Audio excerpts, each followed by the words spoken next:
गजाननं भूतगणाधिसेवितं कपित्थजम्बूफलसारभक्षितम् उमासुतं शोकविनाशकारणं नमामि विघ्नेश्वरपादपङ्कजम्। सदाशिवसमारम्भां शङ्कराचार्यमध्यमाम् अस्मदाचार्यपर्यन्तां वन्दे गुरुपरम्पराम्। अपारकरुणासिन्धुं ज्ञानदं शान्तरूपिणं श्रीचन्द्रशेखरगुरुं प्रणतोऽस्मि मुदान्वहम्। देवे देहे च देशे च भक्त्यारोग्यसुखप्रदं बुधपामरसंसेव्यं तं श्रीजयेन्द्रं नमाम्यहम्।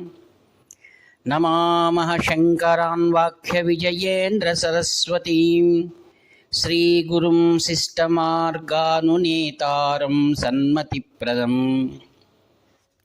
श्रीसत्यचन्द्रशेखरेन्द्रसरस्वतीस्वामिने नमः।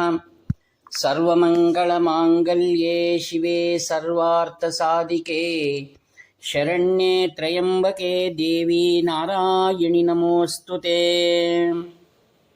ప్రేమిత్రులారా, అందరికి కూడా హృదయపూర్వక ధన్యవాదాలు. జీవితంలో పరమ సాధ్యమైనటువంటిది ఏదనగా అతి ఉత్తమమైనది భక్తి. భక్తి ద్వారానే కైవల్యాన్ని సులభంగా పొందవచ్చు. రామాయణ, మహాభారత, భాగవత గ్రంథాలను మనం ఒకసారి విశ్లేషణ చేసినప్పుడు వాటిలో పండితులు నుండి పామరుల వరకు, అసురులు, దేవతలు, ఇలా అనేకమైనటువంటి వ్యక్తులను మనం గమనిస్తాం. ఉదాహరణకు రామాయణంలో అసురుడైనటువంటి విభీషణుడు భక్తి మార్గం ద్వారా శ్రీరామచంద్రుని శరణు పొంది శ్రేష్టమైనటువంటి ఆ యొక్క శ్రీలంకను ఆయన పొందాడు. మరియు హనుమంతుడు తన హృదయ క్షేత్రంలో శ్రీరామచంద్రుల వారిని స్థాపించుకున్నాడు.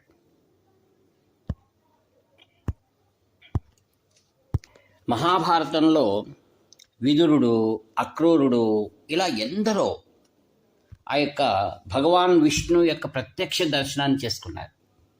వారి యొక్క లీలలను కూడా కనులారా గాంచినటువంటి మహాపురుషులు. కృత, త్రేత, ద్వాపరయుగముల తరువాత కలియుగం ఆవిర్భవించింది. కలియుగంలో ఆ కలిపురుషుడు చతుర్ముఖ బ్రహ్మ ద్వారా అనేక వరాలు పొంది ఈ లోకంలో వచ్చాడు. ఒకటి జిహ్వ, మరి ఒకటి మైథునం. ఈ రెండింటిని కూడా అతని స్వాధీనంలో పెట్టుకున్నాడు. జిహ్వా చాపల్యం చాలామందికి ఉంటుంది. ఎన్ని వారు తిన్నా కూడా ఇంకా తినాలి తినాలి తినాలి అనేటువంటిది. ఆత్మీయులారా, ఈ యొక్క జిహ్వా అనేటువంటిది భగవంతుడు మనకి ఎందుకు ఇచ్చాడంటే రసామృతంతో కూడుకొని ఉన్నటువంటి భగవన్ నామాన్ని చింతన చేయడం కోసం మానవులకు మాత్రమే ఈ యొక్క వాక్కు, అమృతమైనటువంటి వాక్కును భగవంతుడు ప్రసాదించాడు. తల్లి యొక్క మాధుర్యమైనటువంటి పలుకులు శిశువును ఓదారుస్తాయి. అలానే గురువుల యొక్క అనుగ్రహ భాషణాలు శిష్యుల యొక్క చిత్తమునందు నెలకొని అభయహస్తం మాదిరిగా ప్రతి క్షణంలో కూడా మార్గదర్శనాన్ని చేస్తుంది. జీవితంలో మనం పయనిస్తున్నప్పుడు ఏ యొక్క వేదం అయితే ఉన్నదో ఆ వేదమును ఒక్కొక్క ఆచార్యులు ఒక్కొక్క విధముగా దాన్ని ధర్మాన్ని వారు విశ్లేషణ చేస్తూ వచ్చారు.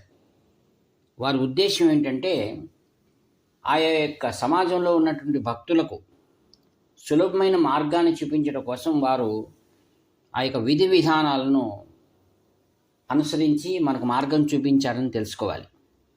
అన్నిటిలో దాగి ఉన్నటువంటిది కలియుగంలో ప్రధానమైనది భక్తి, నామస్మరణ.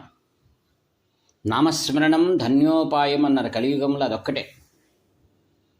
ఒక్కొక్క యుగంలో ఒక్కొక్కటి ప్రధానమై ఉండగా కలియుగంలో అవన్నీ కూడా మనం ఆచరిస్తాం. కలియుగంలో కొద్దిసేపు ధ్యానం చేస్తాం. మరియు సమయాల్లో మనం దేవాలయాల్లో అన్నింటిలో కూడా వర్షం రావడం కోసం కానివ్వండి, ఏదైనా ఉపద్రవాలు సంభవించిన వాటిని దూరం చేసుకోవడం కోసం మనం యజ్ఞయాగాదులు కూడా చేస్తున్నాం. అలానే వ్రతములు, దానములు, వివిధములైనటువంటి మార్గాల ద్వారా భగవంతుని యొక్క కృపను పొందడానికి ప్రయత్నం చేస్తున్నాం. వీటన్నిట్లో అత్యంత సులభమైంది ఏది? అన్ని వేళలా కూడా మనం ఆ భగవంతుణ్ణి ఆరాధించేటువంటి మార్గం, ఉత్తమమైన మార్గం ఏదనగా ప్రతి ఒక్కరూ కూడా చెప్పినది ఏంటనగా ప్రధానంగా నామస్మరణ, సంకీర్తన అని చెప్పారు. ఆదిగురు శంకర భగవత్పాదులు భక్తి గురించి అమోఘంగా ఆయన వివరించారు. భజగోవింద శ్లోకాలు అందుకు నిదర్శనం. ఓ మానవుడా, నీవు మృత్యువుకు దగ్గరవుతున్నావు, ఉన్న సమయాన్ని గోవింద నామస్మరణలో నీవు గడుపు అని భజగోవింద శ్లోకాల్లో మనకు ఆయన వివరిస్తారు. అలానే శ్రీ లక్ష్మీ నరసింహస్వామి స్తోత్రంలో కూడా ఆయన ఏ విధంగా ఆ నరసింహస్వామిని స్తోత్రాల ద్వారా సుప్రసన్నం చేసుకున్నారని మనకు తెలిసి వస్తుంది. అనేక యంత్ర తంత్ర మంత్రములన్నీ తెలిసినటువంటి ఆచార్యులు ఈ కలియుగ ధర్మం ప్రకారం వారు నామస్మరణకే అత్యధిక ప్రాధాన్యత ఇచ్చారన్నమాట. వారు బోధించింది అద్వైతం, మాధ్వాచార్యులు వారు బోధించింది ద్వైతం, శ్రీ రామానుజాచార్యులు వారు బోధించిన విశిష్టాద్వైతం. అన్నిటిలో కూడా పరమ ప్రధానమైనది నామస్మరణ, నామకీర్తన. మహారాష్ట్రలో నామ సంకీర్తన అనేటువంటి చాలా ప్రాధాన్యమైనటువంటిది. వీధిలో వాడలలో ఆ యొక్క వారకరీ సంప్రదాయం అనగా ఎల్లప్పుడు నిరంతరం కూడా నామస్మరణ చేస్తూ ఉండడం. వారకరీ సంప్రదాయంలో నాదోపాసన అత్యంత ముఖ్యమైనది. వారు భక్తులందరూ ఒక దగ్గర చేరినప్పుడు ఏం చేస్తారు? ఇప్పుడు ఆషాఢ శుద్ధ ఏకాదశి వస్తుంది, అందుకని ఈ విషయాన్ని మనం జ్ఞాపకం చేసుకుంటున్నాం. ఆషాఢ శుద్ధ ఏకాదశి కల్లా అందరూ కూడా దేశంలో ఉన్నటువంటి ఆ వార్కరీ సంప్రదాయం వారందరూ కూడా నామ సంకీర్తన చేస్తూ ఆ పండరి విఠలను దర్శనానికి వెళ్తారు. ఆత్మీయులారా, పూనా దగ్గరికి వాళ్ళు వచ్చినప్పటికీ పూనా నగరమంతా కూడా శోభాయమానంగా అలంకరించబడుతుంది. అంతా కూడా ట్రాఫిక్ అంతా కూడా ఆపేస్తారు. వారు అక్కడక్కడ మజిలీలు చేసుకుంటూ ఆ వీధుల్లో ఉన్న వారందరూ కూడా ఈ వార్కరీ సంప్రదాయం వారు వస్తూ ఉంటే వారికి ఘనంగా ఉన్నటువంటి అనేక అనుకూలాలు చేస్తారు. వచ్చేటువంటి వారందరికీ కూడా పాదాలు పడి నమస్కరించడం. ఆ వార్కరీ సంప్రదాయంలో ఒకరి తర్వాత ఒకరు గానం చేస్తుంటారు అని ఆపరు. ఆ యొక్క వార్కరీ సంప్రదాయంలో ఒక వీణ, ఆయన ఏదే తంబూర మిడుతున్నవాడు మరొకరికి ఇచ్చేటప్పుడు ఇచ్చిన తర్వాత ఆయన పాదాలకు నమస్కారం చేస్తారు. తీసుకునేటప్పుడు ఆ తీసుకునే వ్యక్తి ఈయన పాదాలకు నమస్కారం చేస్తారు. అంటే నాదము అనేటువంటిది సరస్వతి స్వరూపం, అది సరస్వతి ఉపాసన, జ్ఞానం. ఆ జ్ఞానం అనేటిది భక్తికి వినియోగించారు వారు, భగవత్ ప్రసన్నం కోసమే వినియోగించారు. అందుకే భక్త తుకారాం వీరందరూ కూడా అభంగాలు రచించారు.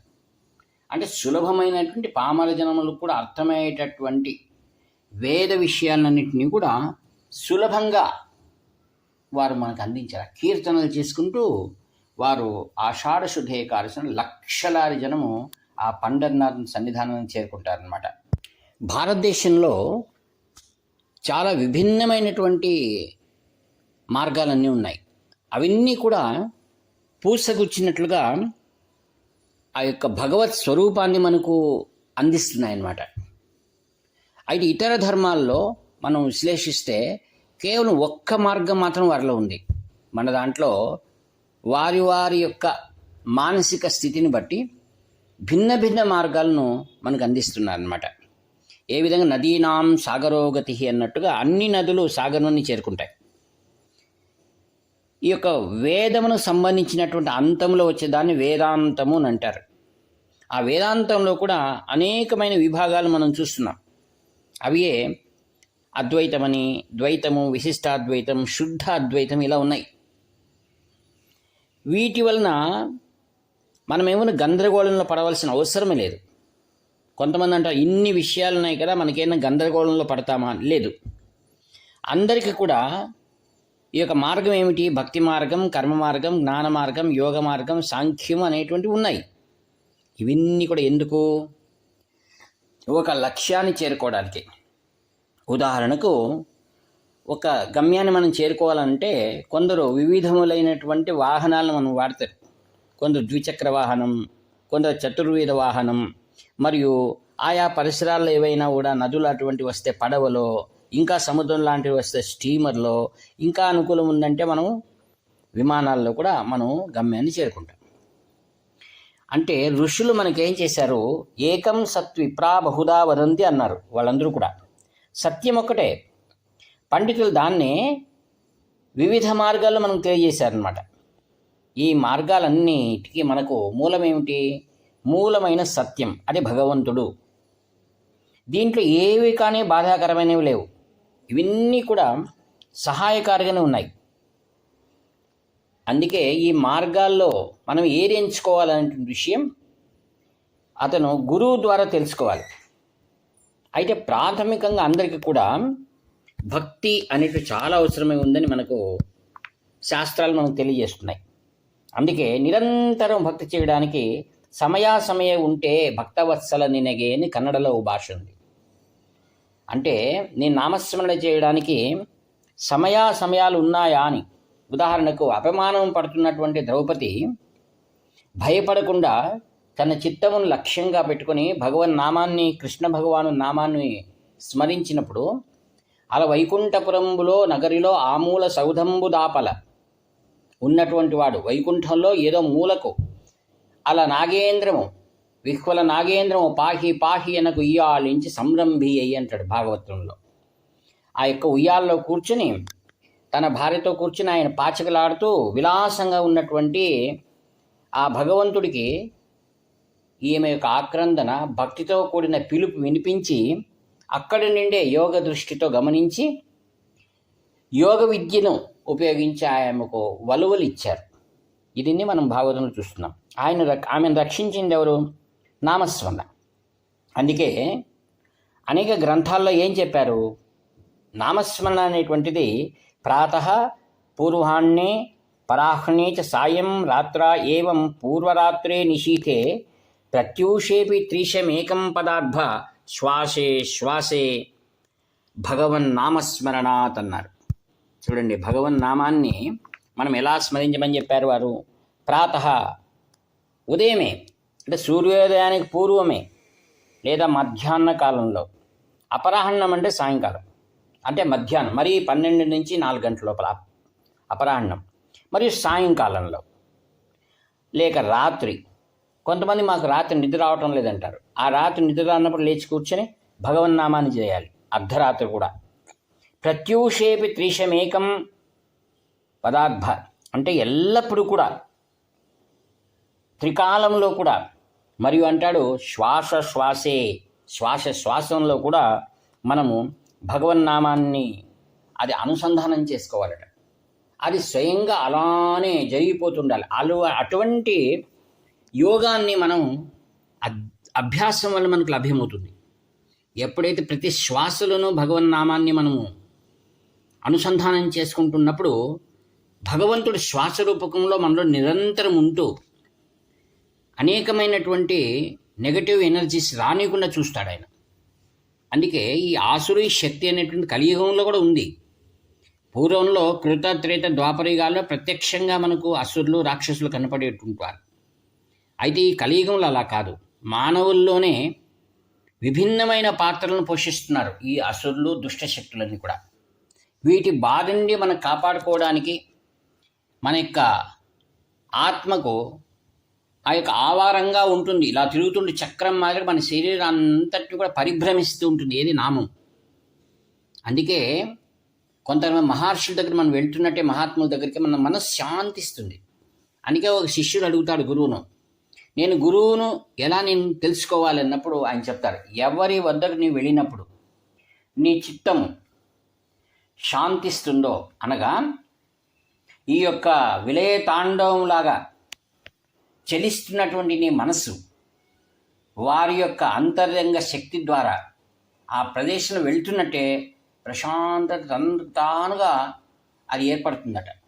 ఇది శ్రీ శంకర విజయేంద్ర సరస్వాముల వారి దగ్గర ఉన్నప్పుడు మాకు అనేక మార్లు కలిగింది. మాకు నిద్ర వస్తుంది వెళ్తామన్నప్పుడు ఆయన కూర్చోబెట్టుకునేవారు. ఒక 5 నిమిషాలు వారి దగ్గర కూర్చున్నప్పుడు ఏమైపోయేది, మా మనసంతటి కూడా ఆయనలో ఐక్యం చేసుకునేవారు. ఆయన ప్రశాంతత ఏర్పడేది, మా శరీరంలో ఉన్న బడలికి అంతా కూడా దూరం అయిపోయేది. అప్పుడు ఒకసారి చూసి ఇంక వెళ్ళి పడుకోనేవారు. వెళ్తున్నట్టే మా శరీరం అంతా దూది పింజలాగా మారి ఎప్పుడు నిద్రపోతామో కరెక్ట్ వేకువజామున బ్రాహ్మీ ముహూర్తము అనేంట్లో కూడా మనం మేల్కొనేవాళ్ళం ఆ యొక్క మఠంలో. కావున ఆత్మీయారా, ఇటువంటి వారు శ్రీ శంకర విజయేంద్ర సరస్వాములు మహాతపశక్తి సంపన్నులు. వారి యొక్క అనుగ్రహం, వారి దర్శనం ఇదంతా పూర్వజన్మ సుకృతం వల్ల మనకు కలుగుతుంది. ఆత్మీయులారా, అందుకే నిరంతరం కూడా భగవన్నామస్మరణ చేస్తుండండి. వారు మనల్ని దగ్గరికి తీసుకొని మనకు కావాల్సినటువంటి అనుగ్రహాలు మనకు కలిగిస్తారని చెప్తూ ఈ వాక్పుష్పములను శ్రీ శంకర విజయేంద్ర సరస్వతి మహాస్వాములు వారి దివ్య పాదపద్మలు సమర్పి సెలవు తీసుకుంటాను. ఇక్కడ మీ ఆత్మీయ మిత్రుడు నివర్తి నాగభూషణ శర్మ. 7483229249. హర హర.